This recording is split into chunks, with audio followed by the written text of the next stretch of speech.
The surge of chaos and bigotry and violence the Jewish community is witnessing today is the direct result of weakness, radicalism, and cowardice of the Harris-Biden administration. Kamala Harris restored funding to the Palestinian Authority, as you know. She was the one that led it, and the UN Relief and Works Agency, which both funnel money directly to Hamas. She's the one that led it. And then you vote for her. I don't you got to talk to your friends, talk to your people. Ziggy, please. No, do you understand? Ziggy understands. She can't even believe it. But these are the people that give her money, and she's giving money to Hamas, Hezbollah, all of them. She's the one that really pushed for it. She supported removing the Houthis from the list of terrorist organizations, and she got that list taken out. She's the one that really pushed it hard. And remember, 5 or 6 weeks ago, everyone thought she was a nothing. Now all of a sudden, because she was the one, they were politically correct. You know, they did that only because they wanted to be politically correct, so nobody went and challenged her. All of a sudden, it's like, she's the greatest ever. She's Margaret Thatcher, liberal version, right? Can you believe it? She was nothing 5 weeks ago. She was the worst vice president ever. She was the worst border czar in history. Now she says, I wasn't a border czar, but she was in charge of the border. She did a horrible job. But a group whose motto includes the words, death to America, death to Israel, and a curse on all Jews. That's what their motto is.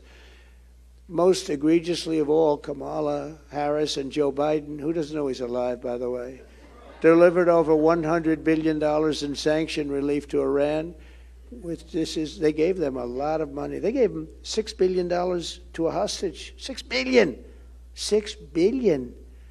And it's unbelievable, the amount of money they give for the... You know, when you do that, they're just going to keep kidnapping people, whether it's Russia or them or anybody else.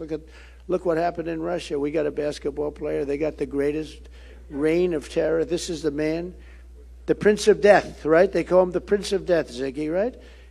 He's the greatest arms dealer in history, they say. This is what we got. They got him back. I wonder what they're doing with him. Unsurprisingly, Iran is now trying to tilt the election in Kamala's favor very strongly. They're openly fighting for it. Kamala Harris is the candidate of the forces who want to destroy Western civilization, but most particularly Israel and Jewish people. And I'm the candidate of those who want to defend Western civilization, defend Israel, and defend the United States of America.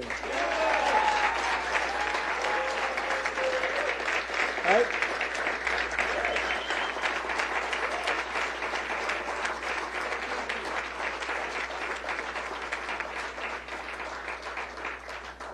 Kamala, I really don't call her Harris because nobody knows who Harris is. You say to people, Harris.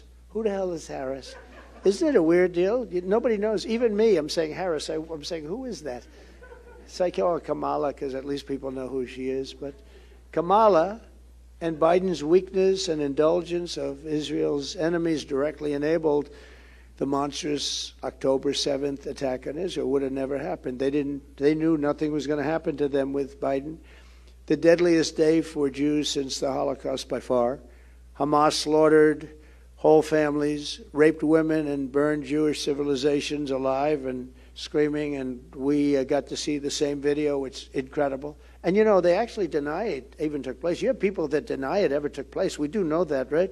They deny the Holocaust. But now you have a modern version denying that October 7th.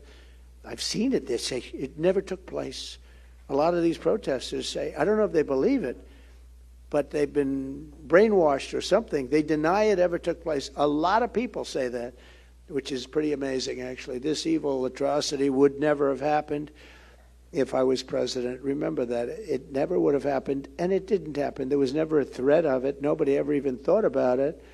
With us, there was zero chance of such an attack, yet almost before the blood of the October 7th victims was dry, and even as innocent civilians remained hostage in the hands of the terrorists, and they are rough terrorists too, rough.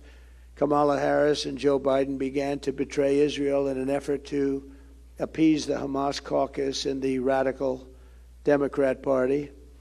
From the start, Harris has worked to tie Israel's hands behind its back, demanding an immediate ceasefire, always demanding ceasefire. It's like incredible, like they never saw what happened. That would only give Hamas time to regroup and launch a new October 7th style attack, whether it's in a year or 2 years or 5 months or 10 years, on innocent women and children. And the hostages are largely dead. I've been saying it for a long while. If you've been watching over the last few days, Hamas is really being difficult to negotiate with. And the reason is they're dead. Not all, but almost all, a lot. And I watched the way they grabbed that one young girl by the hair and dragged her in, the way they treated her. They're not keeping people around for now 3 years. They're not going to be taking care of them for 3 years, what they've done.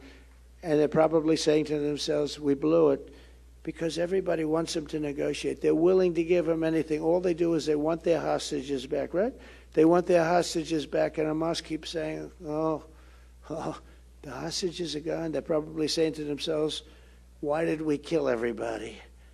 But I think you're going to have very few people left. You're going to have a lot of them. A lot of people that they think are alive are not going to be alive. These are very savage people. Just last week, Kamala even said she would consider imposing a full arms embargo against Israel, one of the closest allies in the world of the United States. This is unthinkable. She said that. She wanted to impose an arms embargo on them like they did nothing wrong. It's not believable. Under no circumstances should a radical extremist who flirts with an embargo against Israel, a major embargo too, just a complete embargo, Israel to get nothing, ever become commander-in-chief of the U.S. military. You know, once the enemy sees if she was ever in there, they will take advantage of Israel beyond.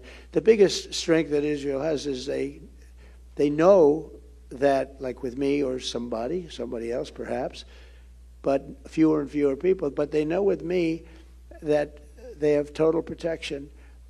They will not know that if this other one gets in. They almost know certainly that they will have no protection, and that it will almost considered a benchmark in the people that she's dealing with. This is a radical left lunatic that we have running for office, and I'm trying to brand her as such, because if I don't, you know, they get a lot of support. They get a lot of money coming in from lots of bad places.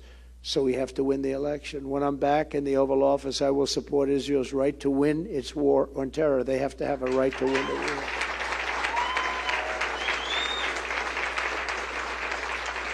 Thank you.